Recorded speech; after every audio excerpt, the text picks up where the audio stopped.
The Indigo Disc DLC is just a few days away, and I've been getting asked the question of what team I'll be using for the DLC. Now look, this isn't normally the kind of content I would make, but since the DLC is, heavily leaning towards double battles, and I'm a pretty decent player, I thought, I'd just share with you guys what I'm thinking, because from what we have heard, it does sound like this DLC is going to be pretty difficult. It's all double battles, it's all competitive movesets, and it does sound like they actually do have a bit of strategy going in, so definitely having a bit of your own strategy can definitely help out.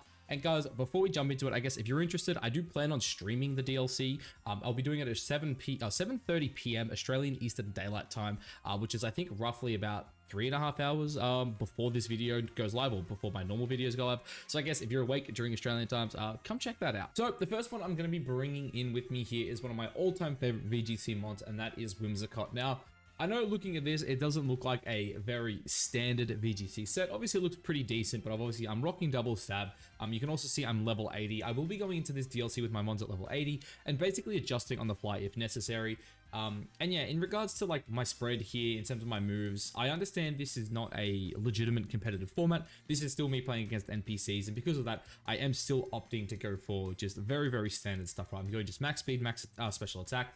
Honestly, I'll probably actually change that to modest now that I think about it, just because I'm not sure if I'll ever run into anything faster than a modest max speed Whimsicott. But yeah, look, it's very, very simple, right? This one is at a set tailwind for me. Fake Tears is fantastic because my team is basically built around it. My entire team is special attackers. And then just Moonblast, Energy Ball, both pretty decent stabs, right? You can get a Fake Tears off, yourself, and then you just start firing off, attacks into that slot. So yeah, this mod, honestly, it's the core of a lot of VGC teams I use. I absolutely love Tailwind. I love Fake Tears. Just one of my all-time favorite VGC mons. Now, for the second mod on my team here, and now I've got Diplin here. This is kind of a placeholder. Diplin, I do plan on, bringing this on my team. I did actually just shiny hunt one of these. Fortunately enough, I actually got two, with one of them actually being 0 speed. For the purpose of my playthrough, I will not be using the 0 speed one just in case. But for anyone who does not know, this mon is apparently supposed to evolve in the DLC. We know that because Violet does work on this mon. It's in the coding, which, basically means, hey, this guy will evolve. There are theories around it being a bug dragon, which is pretty damn cool, and which I really, really do hope for. But basically, this one here, it's kind of a placeholder. I'm hoping that the second I jump into the DLC, there's going to be an item I can farm, go pick up that item, and then bang, I've got, whatever Diplin's evolution is early into the game. Again, I've got a Violet there. It's just a placeholder. The stats, again, are a placeholder. I don't know what this mon's, I don't know what the evolution stats are going to be. If it's really slow, then I probably won't put any speed just in case we do run into some, Trick Room matchups, which is obviously not something you really want to deal with, especially if you're running, Whimsicott. So if I'm going up against Trick Rooms, I'll just leave it 0 speed or just like minimum speed, just because obviously, you want to have some answers to it. But yeah, again, in terms of the movesets, it's very, very simple. I probably won't run all of these. These are just its main stabs. If you have a look at its special moves, what do we got? I know it's got Poland Puff. Literally Terra Blast, and then what, like Polar Buff. Yeah, this one honestly doesn't have the best. I mean, Syrup Bomb is actually probably something I could also consider as well. But yeah, this one really just comes down to what its evolution has, right? There are theories going around that saying this thing's a bug dragon. If that's the case, maybe it gets Bug Buzz, maybe it gets Struggle Bug. There's some decent bug options there. If that's the case, obviously I won't run Double Grass Stab. Definitely drop at least one of them, potentially even drop both. Unless of course we get something really cool like Contrary. I think Contrary on this thing's evolution would actually be sick. So I pray to God we do get something like that. But yeah, Diplin right now, it's just a placeholder. If I can't get this mon early in the game, I'll definitely just consider, switching it up for something else. And I will throw my honorable mentions in at the very end if you were interested, I guess, in what they'll be. So, sticking to the train here of new Pokemon, I will be bringing Duraludon in because obviously we do know it evolves into Archaludon. And I just love Duraludon as it is. This one hits really damn hard. It's got pretty decent stats, and honestly, it's just a good, good all-around mon. Assault Vest is very, very, solid on this mon. It's really its worst stat here is its special defense stat. It's pretty quick, hits pretty hard. It's got decent bulk all around. So yeah, Duraludon, definitely, one of my favorite mons. I'm really curious to see how its evolution actually performs. I would not be surprised if it got, the King Gambit type treatment where, Bisharp's quite a bit faster than King Gambit, so maybe it'll lose some of its speed, and then just really just kind of distribute that into the rest of its stats. I'm definitely interested to see how that all goes though, but yeah, huge fan of Duraludon, and I'm very excited to use Archaludon in the DLC. So next up here is Walking Wake. Walking Wake is one of my absolute favorite Pokemon introduced in Generation 9. I love this thing. I'm so sad I haven't been able to use it in VGC yet. I have tested it out in draft leagues though, in saying that. Absolutely love this mon. I will be bringing the one I have tested in drafts. So I do, because of that, I do believe it is Terra Fire. So I'm just going to run this. It's basically just triple stab plus protect. I'm not sure how important protect will be, obviously, in the DLC. Could potentially switch this out for, you know, Dragon Pulse. But obviously, you know, it is meant to be double battles. Protect in double battles is fantastic.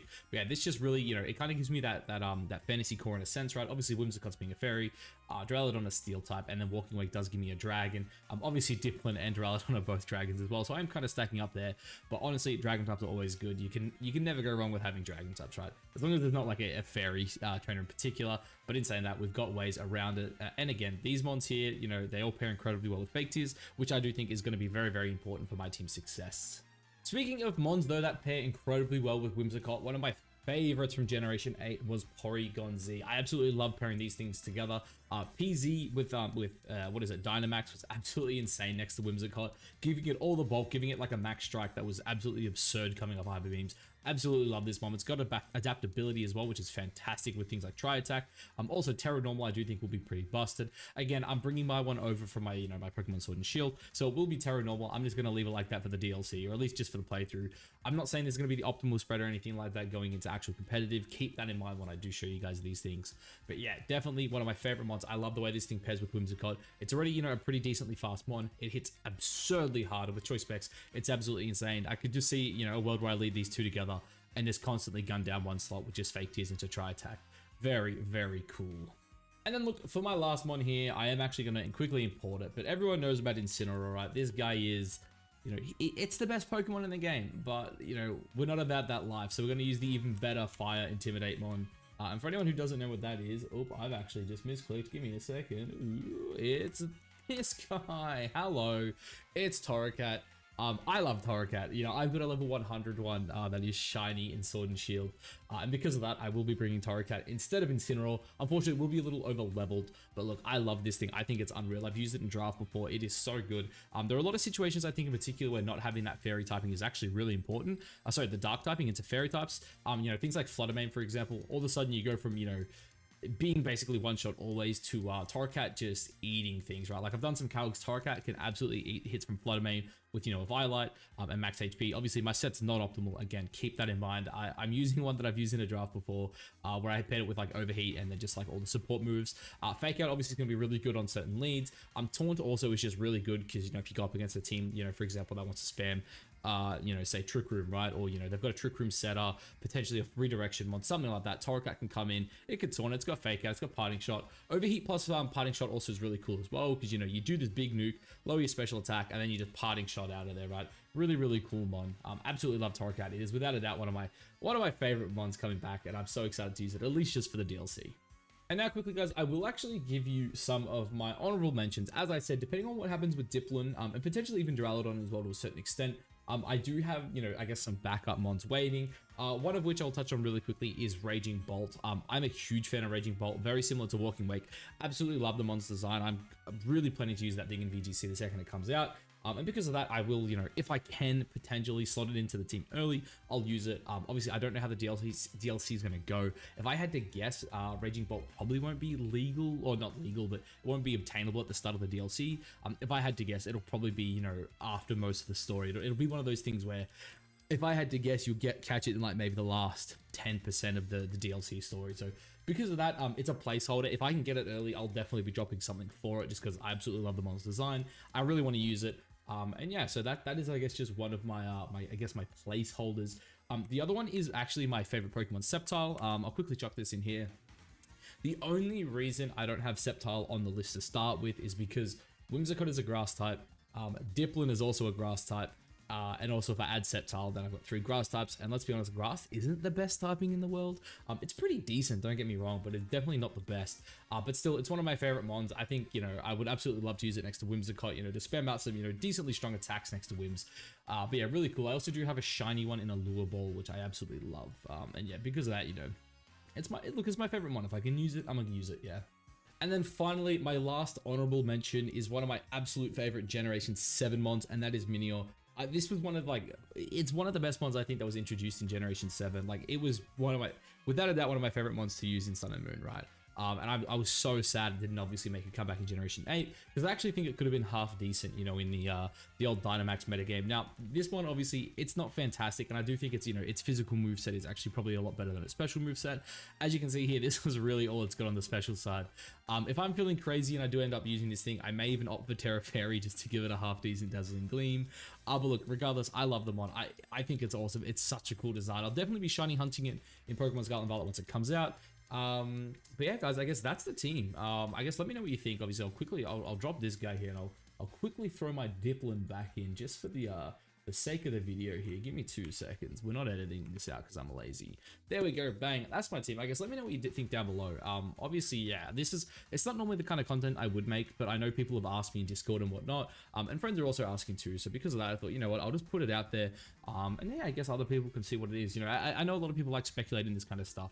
But yeah, anyway, guys, this is a team. Let me know what you think of it down below. And I will also be streaming this. Streaming this. I'll be streaming the DLC 7:30 Australian Eastern Daylight Time. Basically, this will come out. So the day the DLC comes out, if anyone's interested in watching the stream, I guess, the stream will start, as I said, 7:30 Australian Eastern Daylight Time, which I guess from the time of this video would be like 3.5 hours before the video goes live, I guess. Basically, it's when I get home from work and have dinner, and then I'll just stream. So yeah, if you're interested in that, guys, I guess, yeah, come say hello, do whatever.